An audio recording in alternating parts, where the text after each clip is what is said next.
Hello, I'm Drew. I had some people asking how I made this animation here, and I'm just here to give a quick tutorial on how I did. Now, before I get into it, we're going to need to know a few things about animation already. So we're going to need to know a couple principles: squash and stretch, timing and spacing, and overshoot. I think those are the only three that we need to do the basic ball movements. But I'm pretty sure, or I may be sure that there might be more. But these are what we're going to need so far. So to get right into it, we're going to start with one ball here. Right. We're going to start with our first ball, and then we're going to start with our second ball. Our second ball is our movement. Our second ball is where the ball is going to be next. How we're going to get there. Then we're going to start with the third ball here.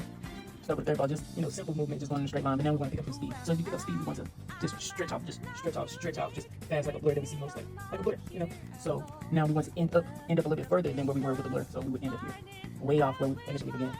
We move one swipe across screen. So let's slow the ball down some. So we're going to start, and we're going to just duplicate this, delete this, and we're going to do the same thing for the other two. I'm going to duplicate, delete. And there's ways around this, but this is just how I do it to make it just equal. Now we don't add more teeth.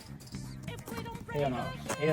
And for the motion frame, or for the squash and stretch, we don't want to add another frame here because it will slow this down. We do not want to slow that down. We want to keep that as fast as possible. So we'll just add another frame here, or we'll just bring it out. And you see it slows our timing down, the ball slows down.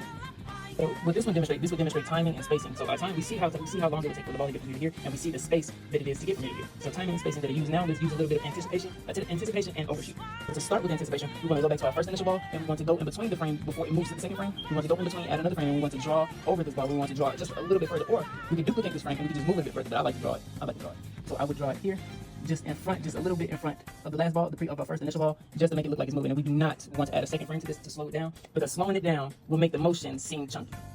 So let's try it. Let's see. Patient to action, the little movement before the action, the little bit of movement. So now let's add a little bit of overshoot to make the ball just look like it's bouncing back in place. So after our last frame, we want to go behind the last frame, and we want to draw the ball off center, and then we want to draw the ball almost back to the original position. And we want to stretch out that last frame. And we see it now. It looks just a bit better. Like the ball has a little bit of weight to it. Now, applying this to anything, we can make the ball move anywhere.